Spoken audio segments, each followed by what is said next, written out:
His name is Robert Gilliamore. He graduated from the LSE, where he did his BA and focused on the Indian Rebellion of 1857. He also obtained a master's degree in international relations from the King's College. But more importantly, he served in the British Army, the Welsh Guards, with distinction, and is a veteran of wars in Afghanistan and Iraq. So it's all your fault, really. He is a real expert on Afghanistan, where he served as an officer leading Afghan National Army units against the Taliban. And he has vast experience of Pakistan. Please welcome Robert Rambo Gilliamore.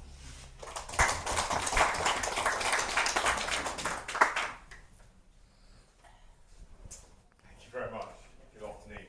I'm a mixture of honoured and slightly embarrassed to be speaking here.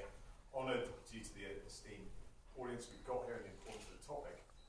Slightly embarrassed because the experience that Alan talked of both India and Pakistan, the two countries we're talking about, mine is limited to a series of cricket tours over the last 20 years.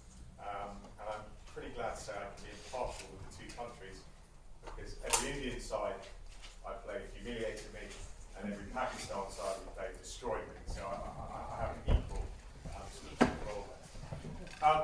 I'm, as I said, with that mere knowledge, I'm not going to pontificate overly on the subject. I would like to just focus on one thing, which I think I do have a view on, which is the potential pitfalls and opportunities for serious clashing between India and Pakistan in the utter chaos that the West has left in Afghanistan.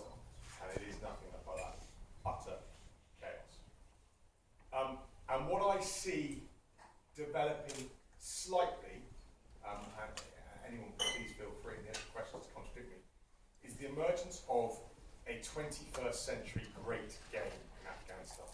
The Great Game was the name given to the sort of vicarious tussling between the British and the Russians initially, with walk-on parts by the Kaiser, Napoleon, all sorts of people, and then developed in the 1980s as a sort of, in the dying embers of the Cold War, a new great game here. But I see a third generation of the great game developing in Afghanistan between India and Pakistan.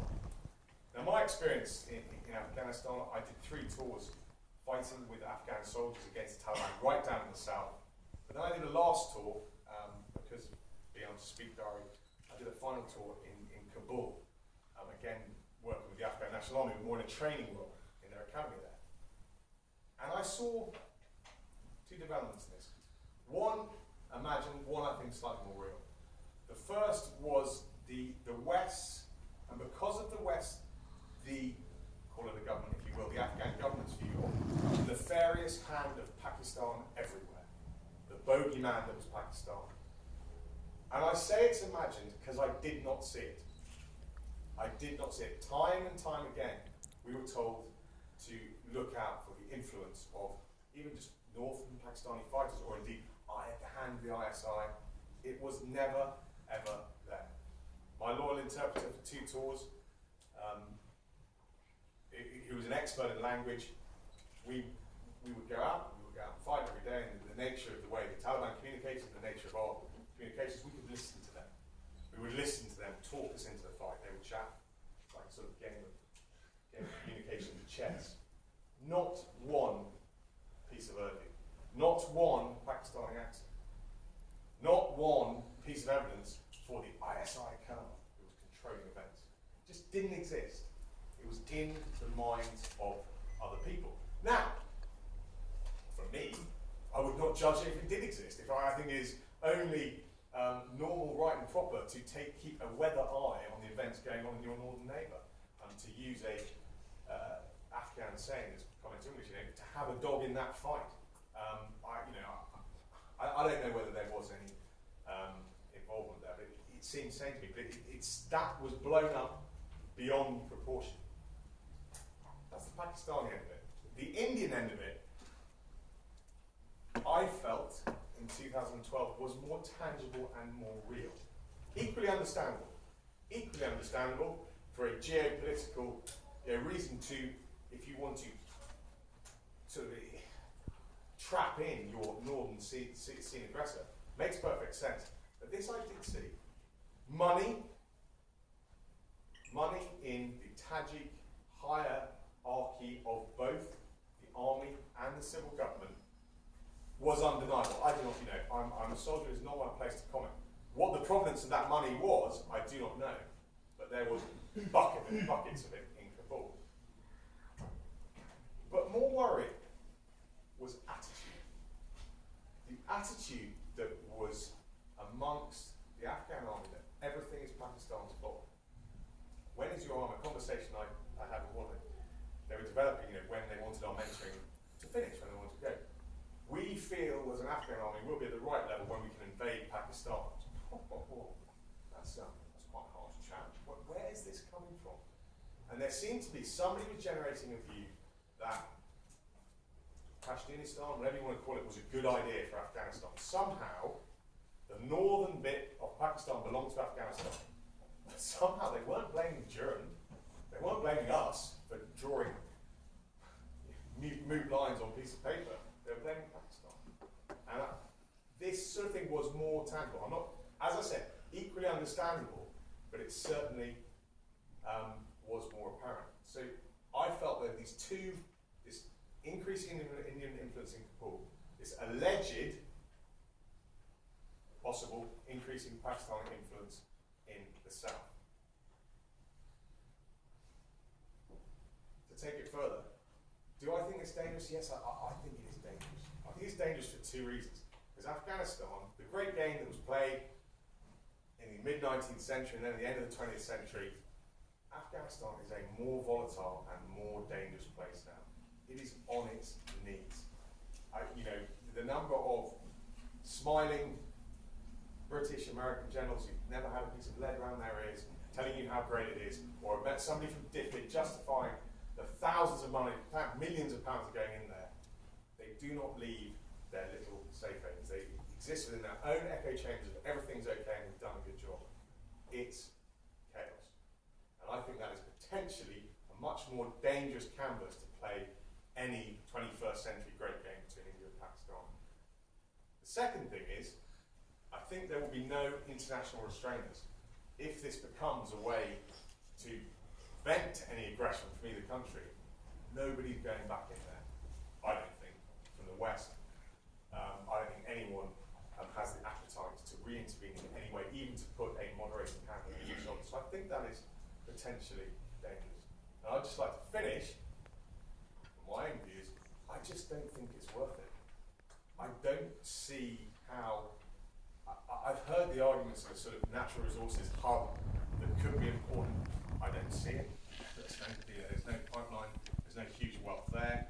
And I think on the new defence landscape, actually, the physical occupation of somewhere, I think is far, far less important.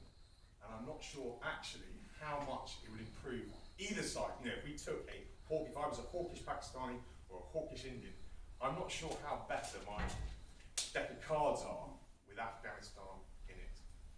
So from someone who's involved in the mess that is left there, I just sort of plead both sides, perhaps leave it alone with a bit of warm advice, and that's it. Thank you very much. There was a little bit of real insight there. Much appreciated. Our next panelist is Dr. Mazhar. Illahi, I've got it right this time. Apart from practicing as a solicitor qualified in England and Wales, he is the director of the Sir William Dale Legislative Drafting Clinic, whatever that is, and executive director of the Student Law Review here at the institute where we are. In Pakistan, he practiced as an advocate of the High Court and also served as a member of the bench in the capacity of civil judge cum judicial magistrate. He is also Pakistan's representative of Clarity, an international association promoting plain legal language. As I understand his work, Dr. Illahi's real passion is the need for all law, international law and all other, to be drawn up in a language that everybody can understand. So please welcome this understanding man.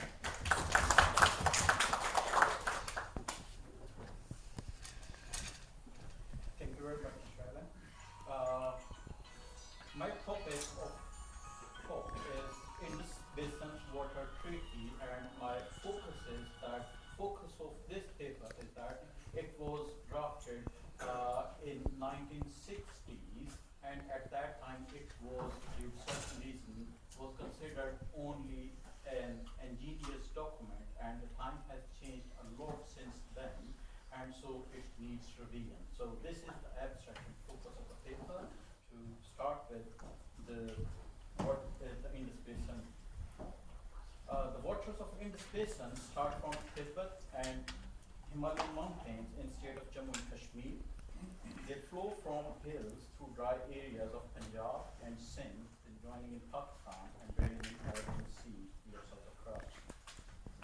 The Indian Independence Act of 1947 is the instrument that partitioned British India into Pakistan and India, failed to adequately appreciate the issue of water control and sharing between the newly independent states of Pakistan and India. This resulted into a grave conflict over the plentiful water of Indus. So, in order to apportion the waters of Indus Basin, Pakistan had to enter into an agreement in 1948 with India to pay an annual fee for the water flow in Pakistan. This agreement was named as Inter-Dominion Accord of 1948. This was considered to be a temporary arrangement, and it was to settle the matter with further negotiations. However, it was clear that neither party was willing to compromise their stance on the right of water of the Indus Basin. A few years later, World Bank developed interest in resolution of this dispute for the sake of economic development of both countries. Following the visits to both the countries by the officials of the World Bank, efforts to broker an accord were initiated. However, the World Bank soon became frustrated due to the inflexibility of both the countries. Pakistan insisted on its historical rights to the waters of all the Indus tributaries, but Indian side argued that previous distribution of waters should not set the future allocations. Yet it was in 1954 that the World Bank offered its own proposal, offering the India the three eastern tributaries of Indus, which was Ravi, Satluj, and Beas of the basin, and Pakistan the three western tributaries, Indus, Chenab, and Jhelum. Pakistan was not happy with this arrangement, and it was against the spirit of its claim of historical rights to all the waters of Indus, whereas it suited India as it was not based on the previous system of distributions.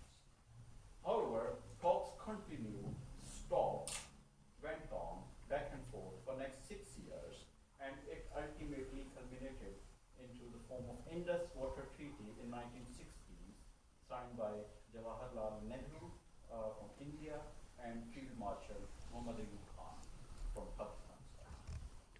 Now, as I have experience in the drafting and how the instrument should be drafted, so on my comment on the Indus Water Treaty is that if we go to the historical records, the World Bank has in fact made a distinction from the start between the functional and political aspects of the Indus dispute. It was considered that Indus dispute could most realistically be solved if the functional aspects of disagreement were negotiated separately from the political considerations that both the countries have.